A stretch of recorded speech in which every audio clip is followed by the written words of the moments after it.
About 10 years ago, I was hired on as a part-time employee for the holiday months at a locally owned toy store. For the sake of the story and anonymity, I'll call it Kelly's Toys. I was attending college and needed a part-time job. The manager took a liking to my dry humor and my people skills. The job was surprisingly stressful, however.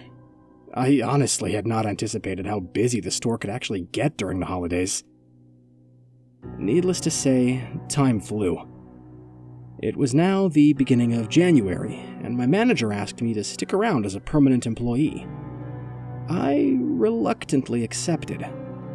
The place had grown on me. I worked a closing shift to accommodate my daytime classes.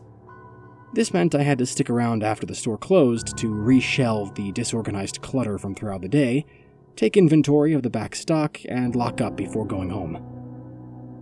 The store was pretty big.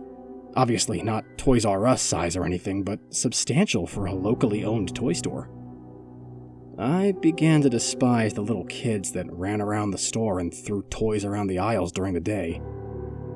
I thought maybe I hated their parents more for not disciplining them.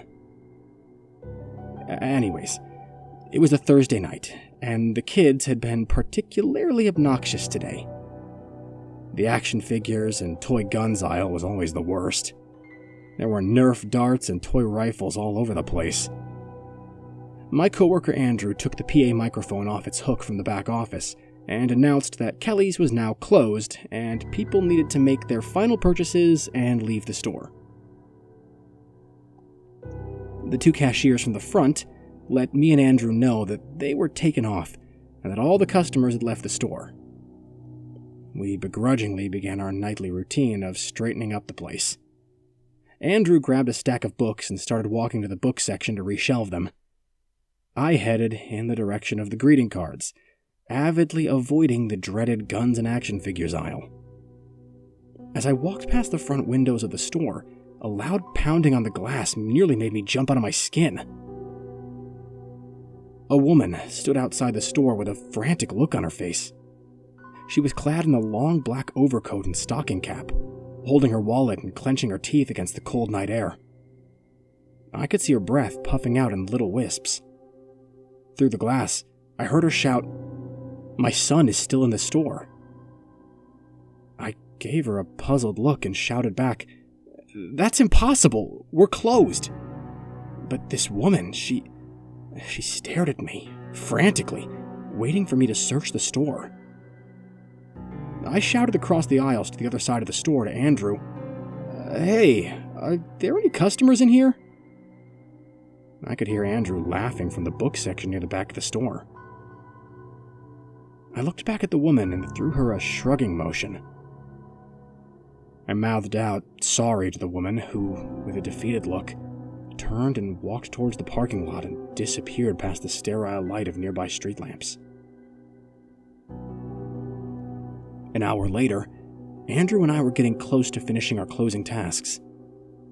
Like well-oiled machines, we worked from the front to the back of the store autonomously, not speaking much in the process.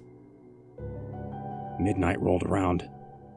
At Kelly's, the lights were programmed on a timer, which was set to automatically shut off at 12 a.m. Normally, nobody would be in the store at midnight, but the holiday hours had the store open an hour later than normal, closing at 11 instead of 10. Since the store had been unusually busy today, things took a bit longer than expected. Without any warning, the lights snapped off inside the store, leaving me and Andrew standing in the dark. I sighed and struggled to make out my surroundings inside the place.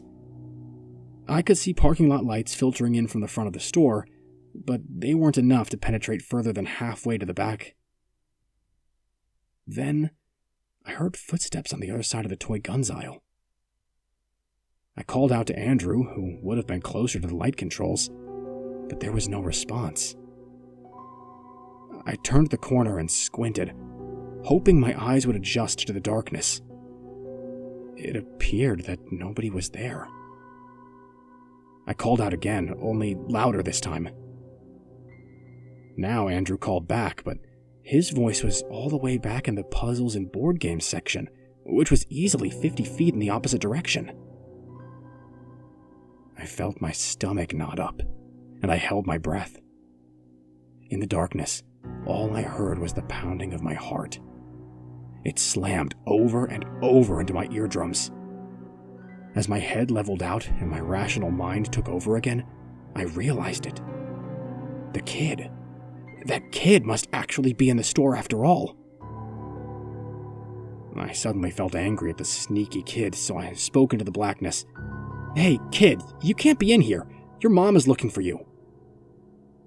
Silence answered back. There was a sudden clattering of plastic discs as a pile of frisbees fell off of a shelf a few aisles away.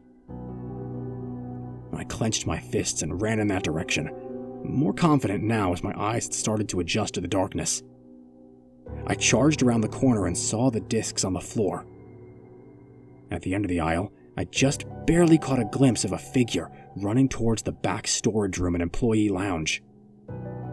I smiled to myself because the employee-only area was locked with a combination keypad. The kid would be trapped in the back corner of the store. "Listen, kid, the store is closed," I spoke firmly. "Come out right now." To my surprise, the door to the employee lounge was propped open with a mop bucket. My fear crept back into my mind as I stood outside the door hesitantly. "Hey, Andrew, come over here," I shouted, loudly enough to be heard through the whole store. But Andrew didn't answer. It was possible that Andrew had entered the maintenance hallway in the back corner of the store, which was where the box was located to flip the lights back on. It required a key to open, and Andrew had the only key between the two of us. I took solace in the idea that he was getting the lights back on, and waited a few more moments before a loud crash startled me right off my feet. The crash came from the front of the store. It sounded like a shopping cart had been tipped over. I turned and ran to the front of the store, and looked around, finding a single cart on its side in the middle of the checkout area. I scanned the darkness until another noise startled me again. It was a pounding on the glass. Again. I looked up, and it was the mother from earlier. I ran over to her through the window, hoping I didn't look as frantic as I felt in the moment. The mother was holding a cell phone and shouting something. She said, with a voice muffled by half an inch of safety glass, "I found him. He hitched a ride from a friend. Sorry about that." My heart sunk to the floor, and my mouth went dry. I looked into the darkness of the store behind me, and it seemed to swallow all the light. "Andrew?" I managed to choke out. The silence in the store was now deafening. I took a step forward and bumped into the candy display. A case of Tic Tac boxes crashed to the floor, echoing through the silence. I stood on the line drawn on the floor by the parking lot street lamps, unable to pass the threshold into darkness, into the back end of the store. Andrew was still missing, and I honestly didn't have any idea what to do. Eventually, I was able to gather up just enough courage and took a step back into the darkness of the store. I walked back to the employee lounge, calling Andrew's name. The door was now closed, and the mop bucket was spilled out across the floor. I stopped at the door to the storeroom, which was now open. I stepped inside and was greeted by the cool, stale air. I could hear a box moving around near the back of the room. I stepped on something, maybe a fallen broom handle, and I stumbled. There was a sound.